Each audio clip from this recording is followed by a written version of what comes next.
Hey there, in this video I'm going to be sharing my updated budget as we go into December, as well as my holiday wish list, which really helps me deal with impulsive spending that may come up and I've noticed has helped me keep my expenses under control. So I'll hop into the basic budget, and that includes fixed costs and variable costs.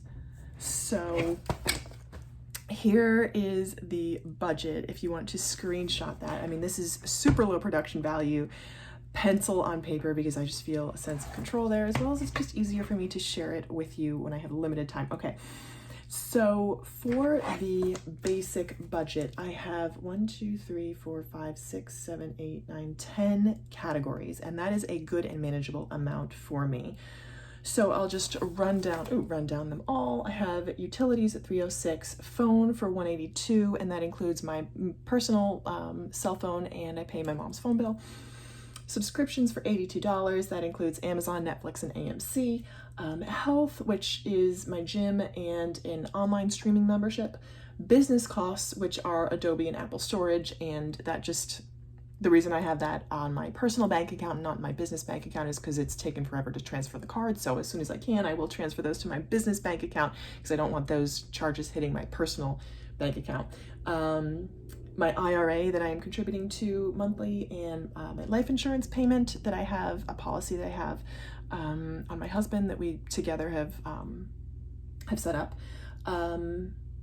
Transportation savings, which for me is Easy Pass, which is so frustrating because I can't control when it comes out. It just when it hits a certain threshold, it will withdraw an amount on my credit card. I've tried to set up automatic monthly billing, but because I'm in New Jersey, something to do with the state presets won't allow me to do it, to pre-fund the account. So let me know if you're in New Jersey and you have any insight on Easy Pass, please. Savings, automatic savings, and then my at $775 a month, and then my tithe at $100, which I would like to increase for December. So that comes to a total of $1934. Now, I'm going up to my income, which you can see over here is about estimated at $3,000.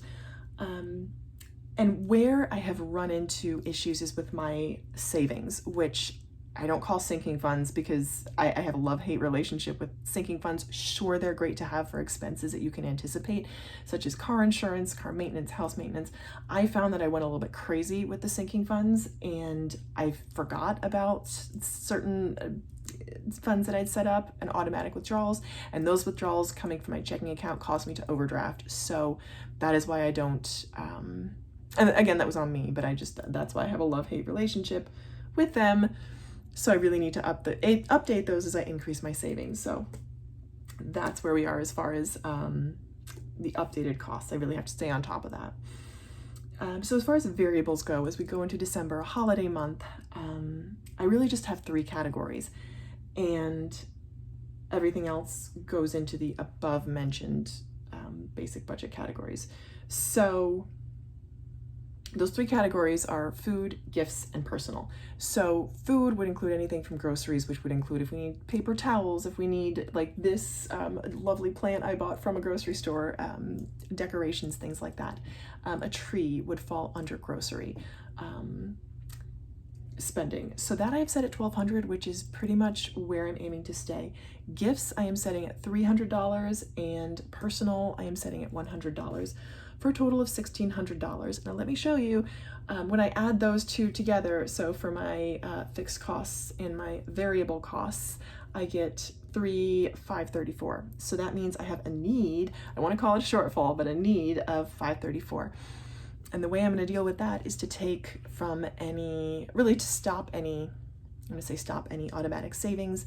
And because I don't like to stop the automatic withdrawal, what I do is I transfer money from the savings account back into my checking account so that automatic withdrawal keeps going, and it's just that the money going the other way into my checking account that will happen as a one-off.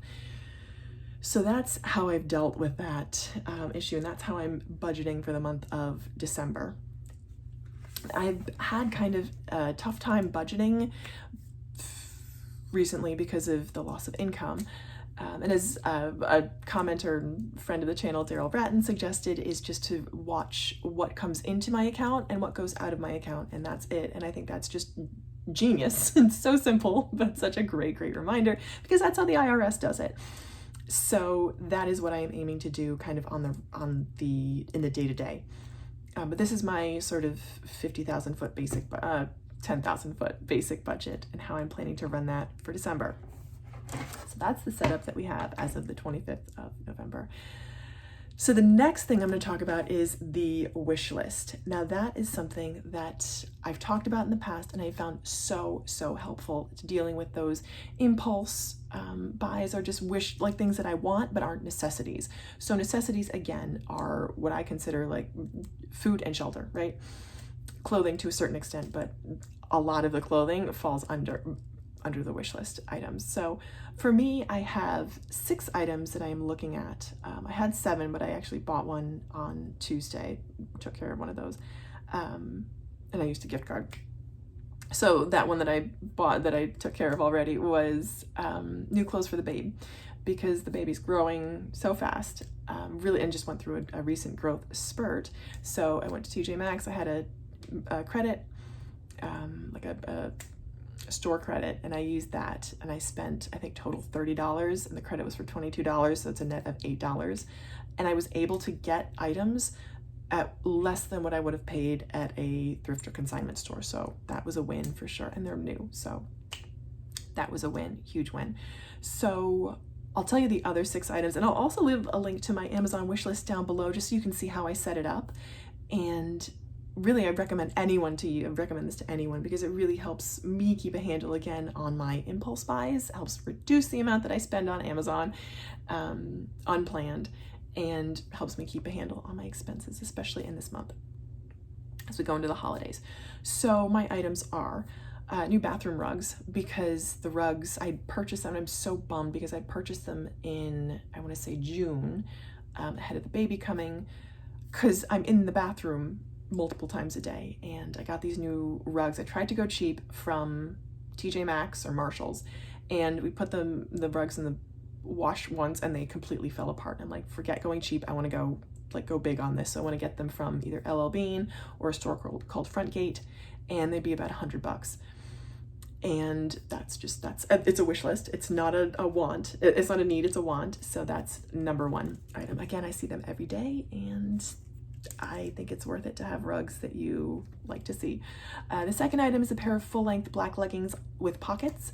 I only have 1 pair right now that I like, that are full-length, that have pockets. I have a couple like 3/4 or 7/8 length leggings, which bug the crap out of me, because there's like that much on my ankle that's exposed, especially in the winter. It's ridiculous. So that's the second item. And again, I wear them every day, so that's fast moving from want to need.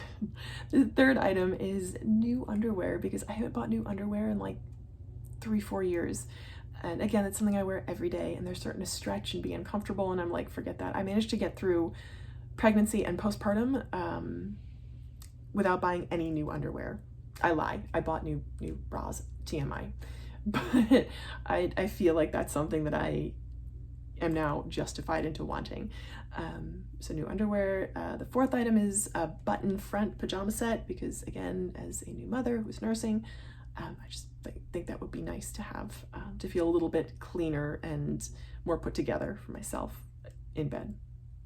The next item is planners, which I will fully be taking as a business expense, because I plan my business content in those planners. And then the last item is presentable worktops, because I am going back to work next week. So I figure I have enough to get me through in a way that I feel good about for maybe a week, and then I'll just keep washing those as I go. So again, fully a want, but I would like that to be part of my image, to kind of neaten up a little bit. So that's what's on my wish list, as well as my basic budget for December. And I am, quite frankly, I took half an hour and I powered through to pull this together. So I'm proud of myself to get that done, and I'm happy to share that with you. Stay tuned for more about recaps, because I find myself getting stuck in the sort of day-to-day where things aren't neat, and I'm like, well, did I spend this amount or that amount? And I really want to know, but I want to know in an overall sense, and I don't want to get stuck in the minutiae and sort of in the weeds of my budget. I just want to have a very clean, simple, straightforward budget and not get crazy caught up in details.